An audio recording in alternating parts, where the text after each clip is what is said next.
0 out of 1 in the European Space Agency. They're 1 for 2. Next, please. The part of our communication system involved with communicating back to Earth from Mars is the Deep Space Network. There's 3 locations of Deep Space Network: Goldstone, California, Madrid, Spain, and Canberra, Australia. The reason we have these are roughly 120 degrees apart on the globe, so at any one given instant in time, at least one of the ground stations is observing Mars directly. Next. How do we communicate? Up to Phoenix changed things a little bit, but up into the past, up until then, if you have a rover sitting on Mars, it's got 2 options for communications. You can either go directly to Earth using an X-band and using very slow data rates similar to dial-up, or you can communicate to an orbiter using our UHF radios at rates that are roughly around early days of cable modem data rates, and that in turn, it gets stored, the data gets stored on the orbiter, which communicates back to Earth with a more powerful X-band transmitter and has a larger antenna, and the data rate there is roughly equivalent to DSL. One of the interesting side facts is on the Mars rovers, originally it was intended that the X-band was going to communicate, X-band is close to satellite home TV, was going to communicate directly to Earth, but we had a mission where we, doing a UHF relay, dumped the entire memory from the rover into the satellite in less than 1 pass, and they said, okay, we're not going to use brand X, X-band anymore, I'm not going to mention their name, and decided to rely on our units instead. Next, please. Phoenix landing. Phoenix changed the game plan on communications because at Phoenix they decided, okay, we're scrapping the X-band entirely and we're going to go with 2 UHF radios, one serving as backup to the next. There were 2 monitorings going on during the Phoenix mission. One was the Deep Space Network through the Mars orbiters, MRO, Odyssey, and the European Space Agency's Mars Express. They were getting highly detailed information. I was fortunate enough to be at Green Bank, West Virginia. We were monitoring as a backup plan in case something happened with the orbiters. And we were monitoring just the carrier frequency of the UHF radio, even with the world's largest steerable radio antenna. All we could do is pick up just a single 1 hertz frequency. And we were looking at Doppler shift. And Doppler is you're blowing a horn and you're coming towards somebody, it sounds high-pitched. You go away, it sounds low-pitched. Well, we were monitoring what was happening by the Doppler frequency. It was real high-pitched, going into the atmosphere. It hits the atmosphere, it starts getting lower and lower in frequency. Bang, the parachute opens, it's a big jump, and then it lands on the planet. Doppler goes away. The contingency built in was 1 minute. If everything was okay, 1 minute after landing, the carrier shut down to the next orbital pass, and everything went went just like that. So everyone was very relieved. Next, please. Now, even 40 years before the invention of radio, Cincinnati, Ohio was very instrumental in Mars exploration. At the Cincinnati Observatory Center, which I am a member of, the middle telescope, the Mers-Mailer telescope, the Ormsby-Mitchell discovered what was called the Mitchell Mountains on Mars. They were, how convenient, but they were named after him, actually. We have down at the observatory, it's a public outreach education on Thursdays, Fridays, and Saturday nights. We have public programs. The ones on Thursdays are free. Next. The original location for the observatory is now a monastery slash cathedral at Mount Adams. It was located just overlooking the Ohio River. In 1870, the light pollution became so bad that they had to move it out to Mount Lookout, which is where the 2 buildings are located. The building on the far right-hand side, that houses the Mers-Mailer telescope, which is still in use today, where they discovered the Mitchell Mountains of Mars.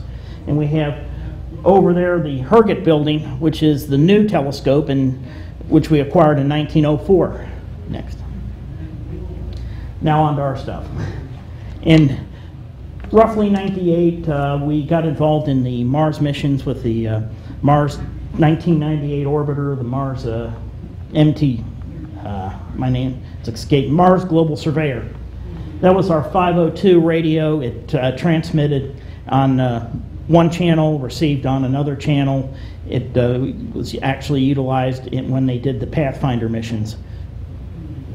Give you an idea of the photographic capability is there's the infamous or famous notorious face on Mars in the lower right-hand picture. Next, please.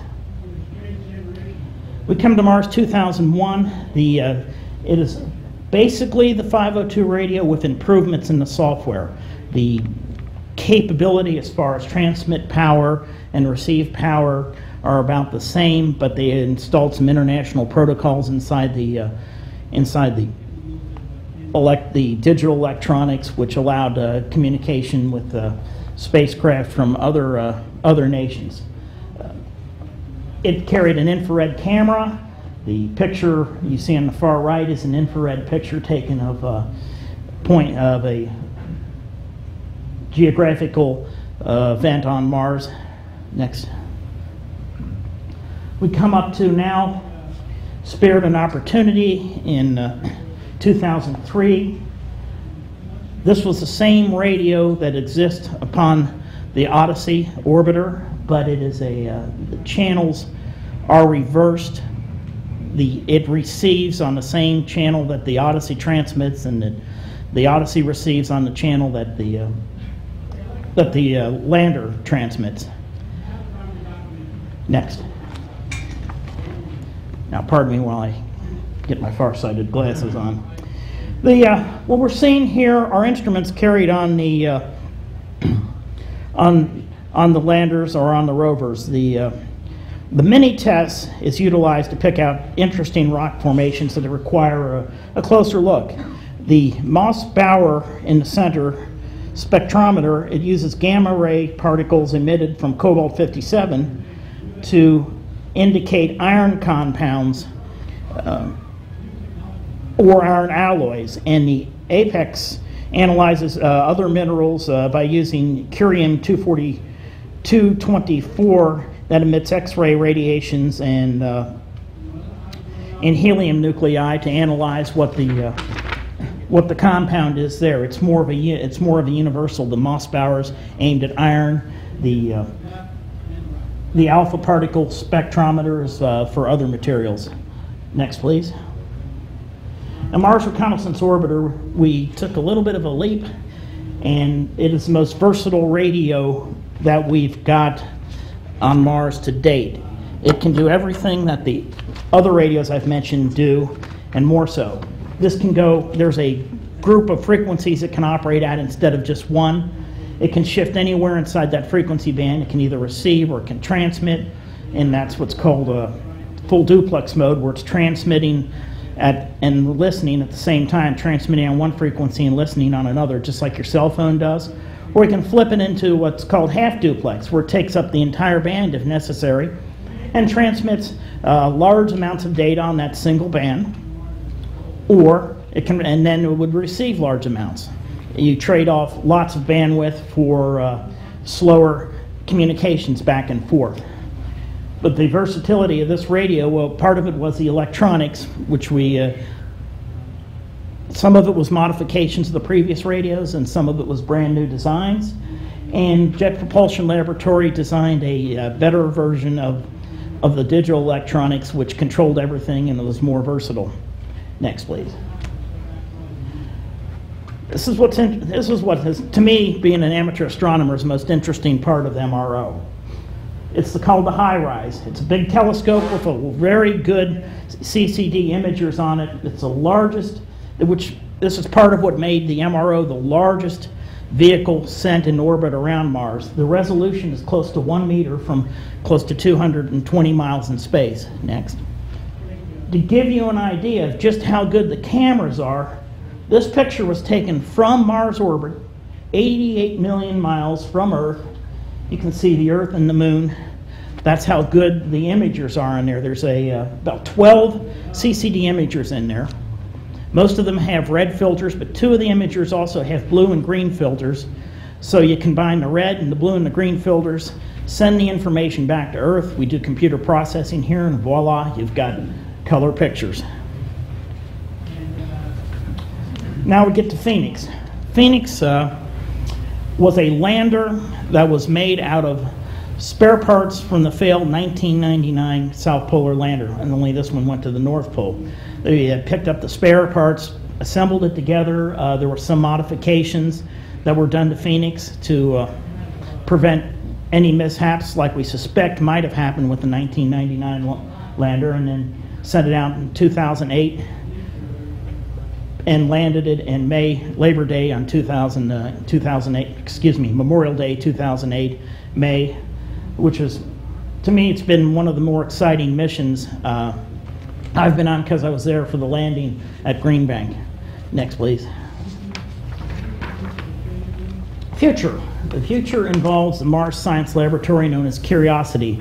This thing's roughly the size of a minivan. It's got one of the most comprehensive suite of instruments available that can be crammed into that size. It's going to be landed almost like a helicopter in what's called a sky crane operation. It's going to have a set of rockets it's going to be mounted to, and once it gets close to the ground, they're going to lower it down to the ground, cut the tether, the rockets fly off and crash somewhere else, hopefully not on top. And this has got a radioisotope power generator, not solar cells on it, and will go off and start working its mission right away. Next. Some of the instruments that are on. The mast cam is there's actually 2 versions of this. There's a high resolution mast cam and a medium resolution mast cam. You're looking at interesting things to look at. Where do I go on my next mission? They get the information back at JPL, Jet Propulsion Laboratory, and decide, okay, let's go over to this formation here, program it in for the next day, and it goes over there. The Geological Imager it basically performs the same function as a geologist with a magnifying glass. It's a high-resolution camera coupled with basically a microscope. The Descent Imager, for the landing mission, it's going to televise the pictures back to Jet Propulsion Laboratory so you know what's going on during the descent. Alpha Ray Spectrometer, that's the same. Alpha Particle Spectrometer is the same as what's on both rovers. And this is kind of interesting, this chemical analysis with a laser. You can't get to the rock, but you want to do a chemical analysis. So you fire a laser into it and vaporize a 1 millimeter spot, and then you have other instrumentation that goes and makes an analysis on that, does gas analysis and a little bit of spectral analysis to find out what's made there. The chemical ChemMin, or the chemistry mineralogy X-ray, it performs chemical analysis by using X-ray spectrometry, and the Mars Sample Suite is a group of instrumentations that are designed to do chemical analysis. In addition, it's got using alpha particles. This piece of equipment is designed to look for underground water. It's going to get a different radiation scattering effect by how low that water is. Where there's not a lot of water, there will be very little particle generation. Where there's a lot of water, there's going to be a lot of particle generation. It's designed, and they're just looking for basically subsurface water. Next, please. And we talk about the future. The future project is called Maven.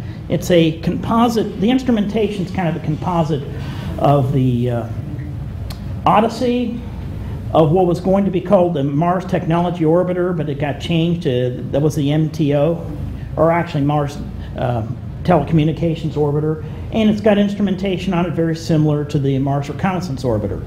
This is going to be using the same radio that's on the Mars Reconnaissance Orbiter for all these orbiters have dual functions. They've got the